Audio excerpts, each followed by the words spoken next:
Welcome back to Study Lover. Let's go.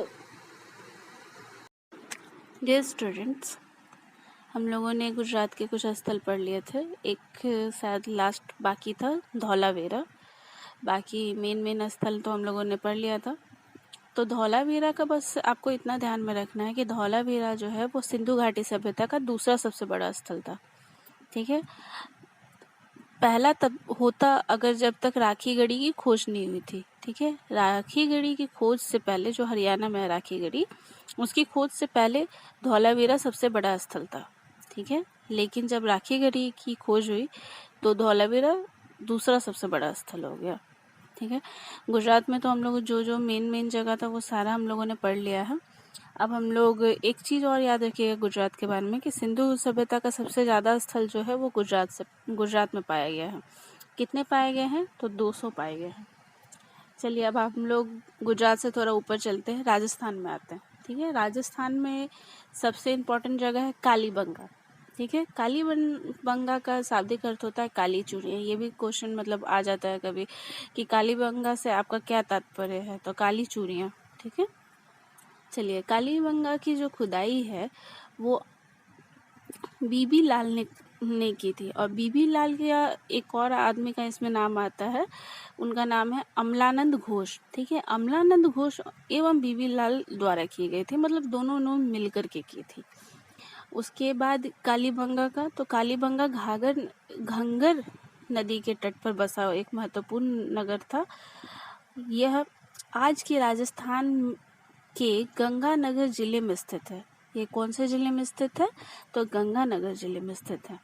Kalibangan का पश्चिमी टीला दुर्गकृत था, यानी कि कालीबंगा का जो पश्चिमी हिस्सा था वो किला मतलब किलेबंदी किया हुआ था, वहाँ पे मतलब दीवार बनाए हुए थे। ठीक है, दुर्गकृत था और यह 2 भागों में विभाजित था। आप तो जानती हैं, जितना भी अभी तक मैंने जितना आपको पढ़ा उसमें आपको इतना तो समझ में आ गया होगा कि सिंधु घाटी सभ्यता में जितने भी स्थल थे वो ज़्यादातर दुर्ग रहित थे। मतलब कि हर जितने भी मतलब स्थल से सब में दुर्ग बने हुए थे।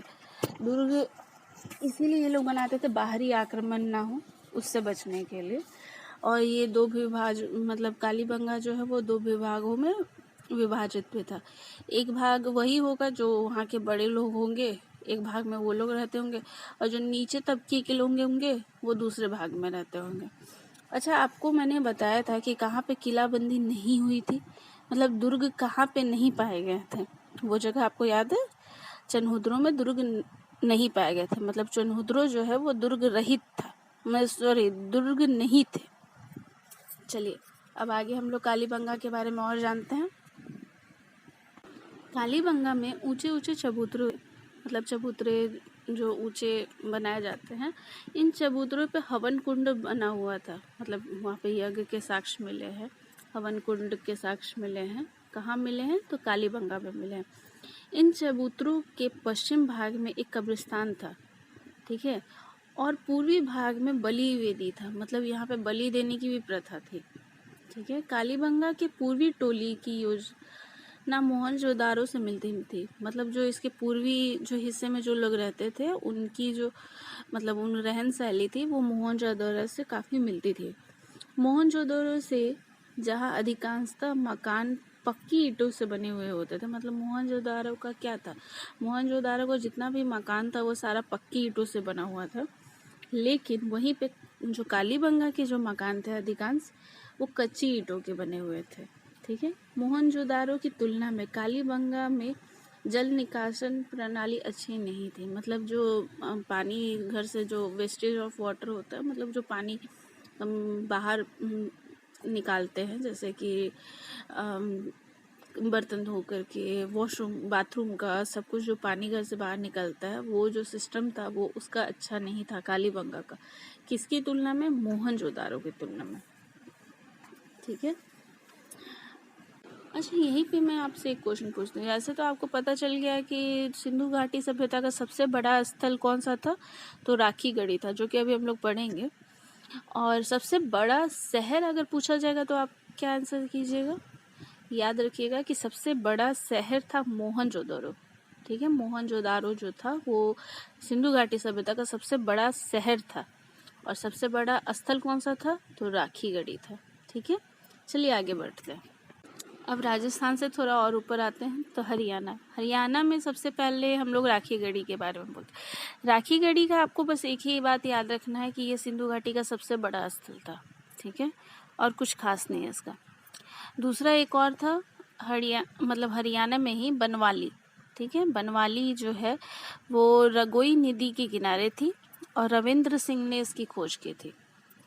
यहाँ की जो सड़कें थी वो टेढ़ी मेढ़ी थी। मतलब इसका सिंधु घाटी सभ्यता का जहाँ ज़्यादातर स्थलों में जो देखा गया है, ज़्यादातर सभ्यता में, कि वो लोग की जो सड़क थी वो एकदम सीधी थी और चौड़ी थी, लेकिन वही बनवाली की जो सड़कें थी वो टेढ़ी मेढ़ी थी। मतलब सही तरीके से बनाई गई नहीं थी।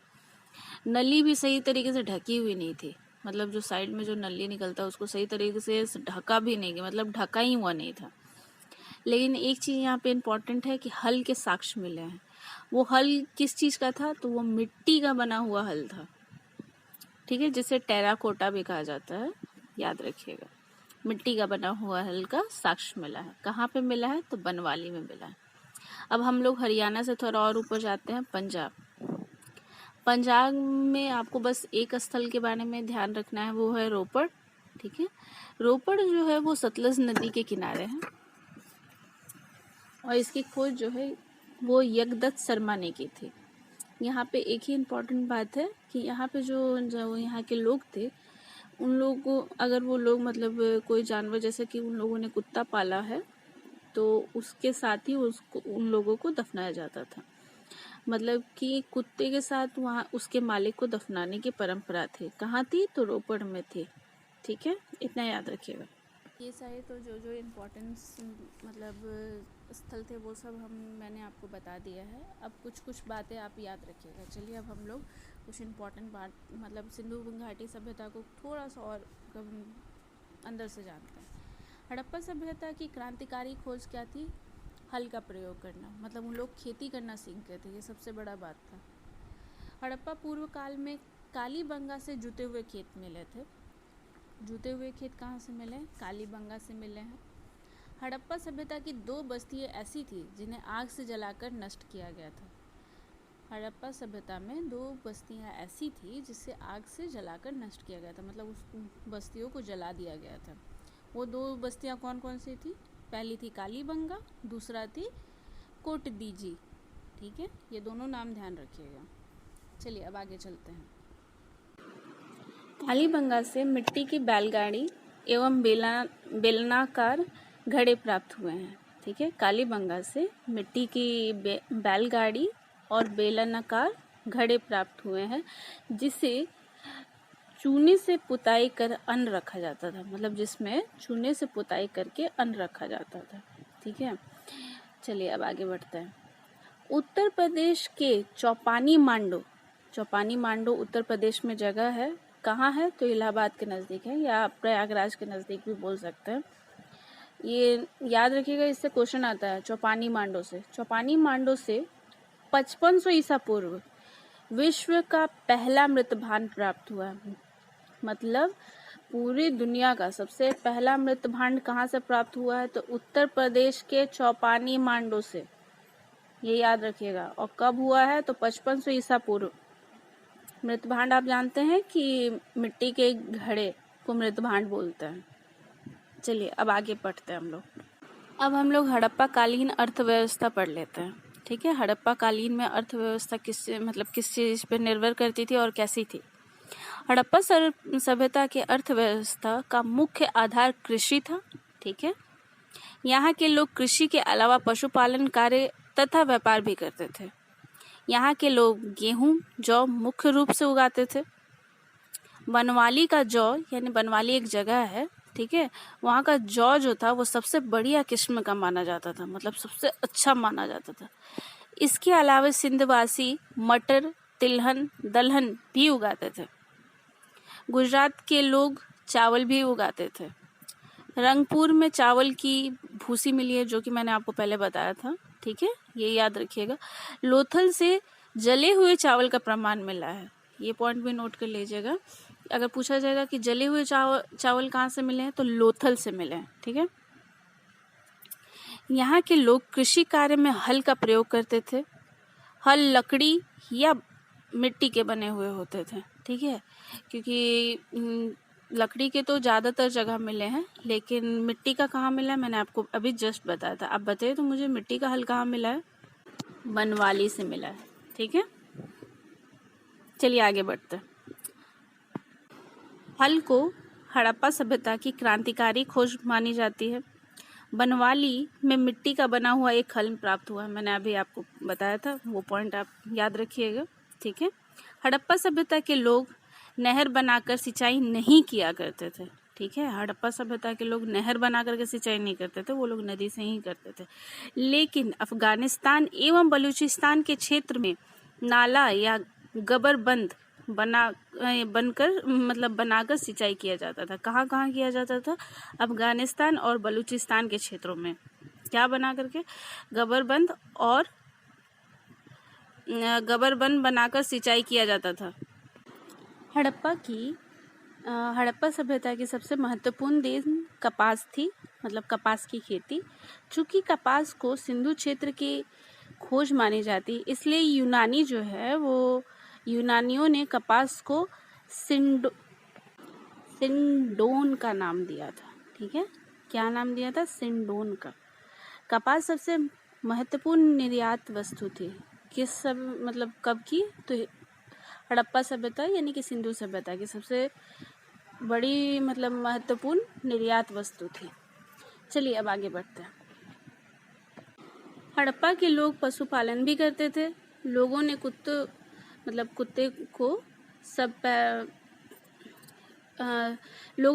को सबसे पहले पालना स्टार्ट किया था। अगर आपसे सवाल पूछा जाएगा कि सबसे पहला कौन सा जानवर था जिसे पाला गया, तो वो कुत्ता था। ठीक है। गुजरात के लोग हाथी पालते थे। ठीक है, गुजरात में जो सभ्यताएं थी, जो स्थल थे, वहाँ पे हाथी पाला जाता था। इसके अलावा कालीबंगा से ऊँट की अस्थियां भी प्राप्त हुई हैं। अगर सवाल आता है, आपसे पूछा जाएगा कि ऊँट की अस्थियां कहाँ से प्राप्त हुई हैं, तो कालीबंगा से हुई हैं। ठीक है। हड़प्पा सभ्यता के लोग घोड़े से तो परिचित नहीं थे, लेकिन हालांकि मैंने आपको पहले भी बताया था कि सुतकोटदा में जो है वो घोड़े की हड्डियां मिली थी। ठीक है, तो घोड़े की हड्डियां कहाँ से प्राप्त हुई थी? तो सुतकोटदा से। हड़प्पा सभ्यता के जो लोग थे वो घोड़े से तो परिचित नहीं थे, हालांकि सुतकोटदा से घोड़े की हड्डियां मिली हैं। मोहनजोदड़ो से घोड़े का पग चिन्ह मिला है तथा लोथल से घोड़े की मूर्तियां प्राप्त हुई हैं। ठीक है, इतना आपको पता चल गया कि घोड़ा का क्या क्या कहाँ कहाँ से क्या क्या मिला है। तो हड़प्पा सभ्यता लोग को उतना नहीं पता था घोड़े के बारे में, लेकिन सुतकोटदा से घोड़े की हड्डी, मोहनजोदड़ो से घोड़े का पद चिन्ह और लोथल से घोड़े का मिट्टी का खिलौना। ठीक है, ध्यान रखिएगा। इसके बाद दूसरा सर्वाधिक महत्व होने वाला जो सबसे पहला, तो आप जानती हैं कि सबसे पहला वहाँ का जो जानवर था वो था एक सिंघा, एक सिंग वाला जो जानवर था वो उनका सबसे महत्वपूर्ण जानवर था। लेकिन अगर आपसे क्वेश्चन पूछा जाएगा कि दूसरा सबसे वहाँ का सिंधु सभ्यता का सबसे दूसरा महत्वपूर्ण जानवर कौन सा था, तो याद रखिएगा कुबड़ वाला बैल। कुबड़ वाला जो बैल होता था वो उसको भी काफ़ी ज़्यादा वहाँ के लोग महत्व देते थे। लेकिन हाँ, ये बात सही है कि सबसे ज़्यादा महत्व एक सिंगे वाला जानवर का ही था। अब चलिए हड़प्पा सभ्यता के थोड़े व्यापार तंत्र को भी जान लेते हैं और इसके बाद हम लोग समाप्त करेंगे। ठीक है, चलिए। हड़प्पा सभ्यता के लोग व्यापार भी किया करते थे, आप तो जानते ही हैं, मैंने आपको बताया था। परिवहन के लिए ये लोग बैलगाड़ी एवं नाव का उपयोग किया करते थे। इस काल में चांदी आयात की सबसे महत्वपूर्ण वस्तु थी, कि आयात के लिए खरीदने के लिए सबसे महत्वपूर्ण वस्तु चांदी थी। ठीक है, यहाँ के लोग अपने उपकरण या औजार बनाने के लिए सिंध क्षेत्र का पत्थर इस्तेमाल करते थे। उस वक्त के लोग जो औजार बनाते थे वो सिंधु नदी के किनारे जो पत्थर होते थे उससे वो लोग बनाते थे। चनहुदरों में सीप यंत्र का कारखाना एवं लोथल एवं चनहुदरों से मनका बनाने का कारखाना मिला है। मैंने आपको बताया था कि चनहुदरों से आपको मनका बनाने का कारखाना मिला था साथ में ये भी याद रखिएगा कि लोथल से भी मनका बनाने का कारखाना मिला था। हड़प्पा के लोग कर्नाटक के कोलार खान से सोना निकालते थे। कश्मीर से भी सोना निकाला जाता था, यानी कि ये लोग सोने से भी परिचित थे। सोने से, चांदी से, तांबा से, टीना से, सीसा से, उसके बाद मनी, कीमती पत्थर, ये सब जानते थे सिवाय एक धातु के। कौन से धातु को ये लोग नहीं जानते थे? तो वो था लोहा। ये लोग लोहे को नहीं जानते थे कि लोहा कोई वस्तु है। ठीक है। अफगानिस्तान से टीन प्राप्त किया गया था। गुजरात के समुद्री तट के समीप सीप निकाला जाता था। सीप यानी कि मोती निकाले जाते थे। पाकिस्तान के नमक क्षेत्र से नमक प्राप्त होता था। हड़प्पा और चनहुद्रो से कांसे की बैलगाड़ी मिली है और मोहनजोदड़ो से एक बर्तन पर नाव के चित्र प्राप्त हुए हैं, मतलब मिले हैं। एक बर्तन था जिसपे नाव चित्रित था, वो मोहनजोदड़ो से मिला है। और हड़प्पा और चनहुद्रो से कांसे की बैल प्राप्त हुई है। ठीक है। यहाँ के लोग व्यापार में मापने तौलने के लिए किस चीज का उपयोग करते थे? तो यहाँ के लोग माप तौल के लिए कौन सी प्रणाली यूज करते थे? द्विआधारीय अंकन पद्धति, यानी कि 1 का 2, 2 का 4, 4 का 8, 8 का 16, 16 का 32, ऐसे ये लोग का प्रयोग करते थे। ठीक है। इसके अलावा नापने के लिए एक स्केल भी प्राप्त हुआ है। ठीक है। मतलब ये लोग मापने के लिए एक स्केल भी मिला है। तो ये कहाँ से मिला है याद रखिएगा? कालीबंगा से। कालीबंगा में एक टेराकोटा, ठीक है, टेराकोटा यानी मिट्टी का बना हुआ एक स्केल प्राप्त हुआ है। मोहनजोदड़ो से कांसे का डंडा प्राप्त हुआ है। कांसे का डंडा कहाँ से प्राप्त हुआ है? तो मोहनजोदड़ो से प्राप्त हुआ है। अब इतना तो हम लोग इसके व्यापार तंत्र के बारे में जान गए। अब धार्मिक स्थल को भी हम लोग थोड़ा देख लेते हैं। उसके बाद हड़प्पा सभ्यता आपका पूर्ण तरीके से समाप्त हो जाएगा। ठीक है। चलिए अब हम लोग सिंधु घाटी सभ्यता के धार्मिक स्वरूप को जानते हैं। हड़प्पा के लोग मातृदेवी, पशु, वृक्ष इत्यादि की पूजा करते थे। ठीक है। हड़प्पा से एक मातृदेवी की मूर्ति प्राप्त हुई है जिसके गर्भ में एक प्रतिमा निकलते हुए दिखाया गया है। मतलब आप थुम्बाड़ देखें, थुम्बाड़ में जैसे माता रानी की प्रतिमा है, वैसा ही एक प्रतिमा मिला था हड़प्पा से। यहाँ से मतलब थोड़ा मोड़ा उससे मतलब सिमिलर था, पूरा उससे मत ये कर लीजिएगा। यहाँ से ही एक मुहर भी प्राप्त हुआ है जिस पर एक योगी का चित्र बना हुआ है। ठीक है। मतलब बीच में जैसे एक योग मुद्रा होता है ना, तो उस मुद्रा में एक बैठे हुए इंसान का चित्र है। उसके चारों ओर पशु है। ठीक है। चारों ओर मतलब पशु है, भैंस है, हाथी है, गेंडा है, बाघ है, सब कोई बैठे हुए हैं।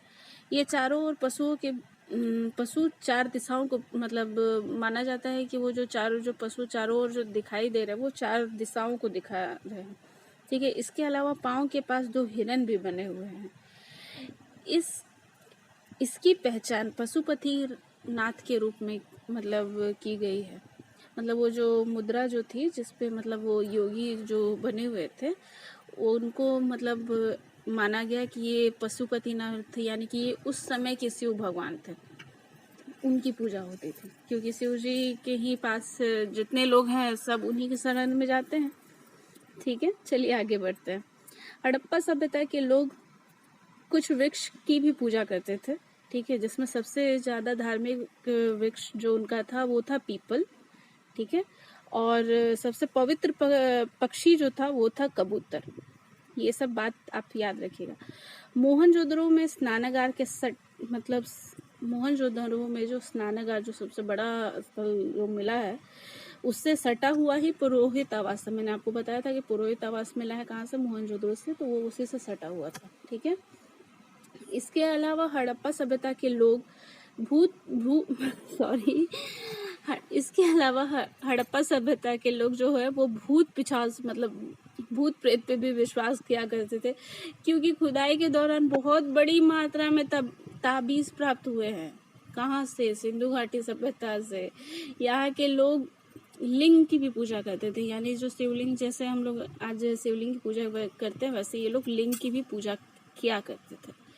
चलिए अब तो इतना, आज का वीडियो काफ़ी लंबा हो गया, लेकिन हमारा जो है वो सिंधु घाटी सभ्यता समाप्त हुआ। चलिए अब नेक्स्ट से हम लोग ऐतिहासिक काल पढ़ेंगे, जिसमें सबसे पहले हम लोग वैदिक काल के बारे में पढ़ेंगे, ठीक है।